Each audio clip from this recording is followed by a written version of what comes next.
Halo teman-teman, apa kabar? Welcome back to my channel. Di video kali ini kita akan melanjutkan tutorial MongoDB. Materi kali ini kita akan membahas mengenai operasi less than equals. Jadi di video sebelumnya kita sudah membahas mengenai operasi less than.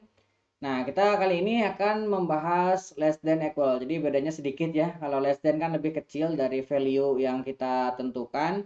Nah, kalau less than equal jadi lebih kecil dan sama dengan, bedanya itu saja. Nah, sebagai pelajaran dan latihan kita akan lakukan koneksi ya. Seperti biasa, kita akan koneksikan dengan Docker yang kita miliki.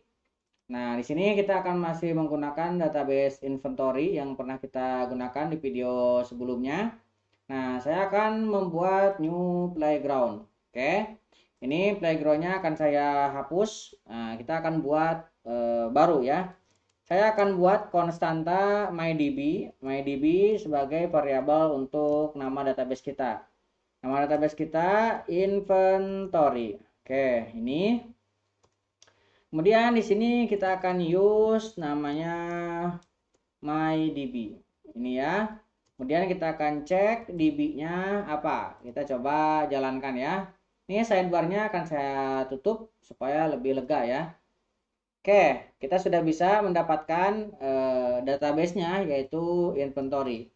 Nah, operasi less than itu dituliskan dengan seperti ini ya. Kita di dalam kurung kurawal seperti ini, kemudian field titik dua. Nah, kemudian ada kurung kurawal lagi. Nah, di sini ada simbol dolar LTE atau less than equals ya singkatannya titik dua di sini value-nya. Nah, ini nama field adalah field yang menjadi pembandingnya. Kemudian di sini operasinya adalah less than equal atau lebih kecil dan sama dengan, dan ini value angkanya, value nilainya. Ini perintah dasarnya seperti ini. Nah, kalau misalkan teman-teman pernah menggunakan RDBMS, ini sama kayak lebih kecil sama dengan, simbolnya seperti ini ya. Nah, jadi kita bisa menggunakan simbol ini kalau misalkan teman-teman pernah menggunakan MySQL ataupun Postgre, ini simbolnya seperti ini. Nah, kalau di MongoDB kita menggunakan dolar LTE, less than equals. Nah, seperti itu ya. Oke, ini kita akan coba gunakan untuk mengambil data. Ini akan saya turunkan ke bawah seperti ini ya. Ini saya geser. Nah, DB. Nah, kemudian kita akan pilih nama collection-nya. Nama collection-nya adalah barang. Nah, kemudian kita akan coba cari. Kita coba keluarkan semua dulu ya. Ini saya run. Nah, lihat. Ini data yang kita miliki. Sudah dikeluarkan semua. Nah, dari data yang kita miliki, kita akan coba tambahkan di sini. Oh, sorry, kita gunakan seperti ini supaya kita bisa menggunakan dua parameter ya. Nah, misalkan saya mau mengeluarkan yang price-nya ini lebih kecil less than equals dari misalkan 799 ya.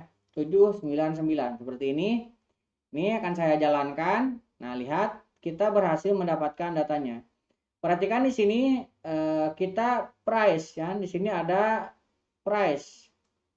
Nah, di sini 799 ikut keluar. Kenapa? Karena kita menggunakan less than equal. Lebih kecil dan sama dengan. Nah, kalau misalkan kita menggunakan LT saja yang di video sebelumnya, ini tidak ikut yang 799. Nah, yang ikut yang di bawahnya saja. Nah, basic dasarnya seperti itu saja. Yang lain-lain, perintah lain-lainnya sama. Kita mau memunculkan field apa aja di sini sama. Misalkan di sini saya memunculkan nama, kemudian saya juga mau memunculkan spek. Nah, seperti ini. Ini sama aja.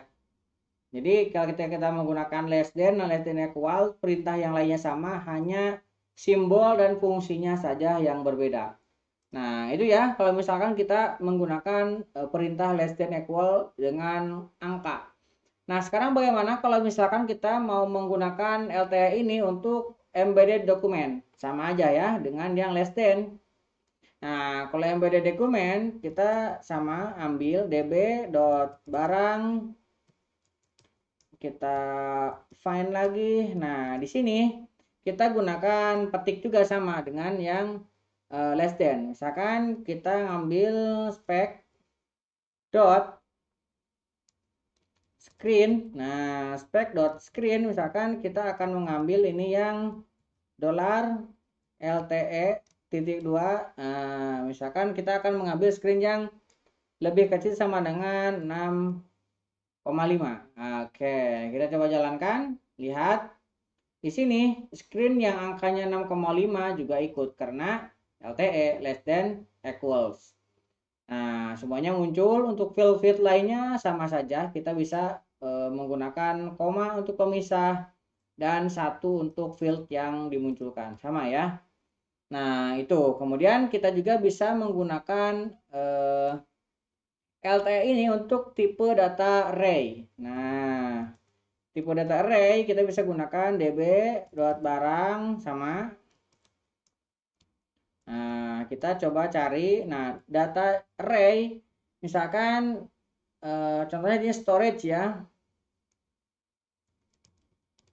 Nah, storage ini mau kita isi dengan LTE. Nah, storage-nya kita akan ambil yang 64. Oke, kita jalankan lagi. Nah, lihat. Di sini kita ada storage. Nah, ini ya.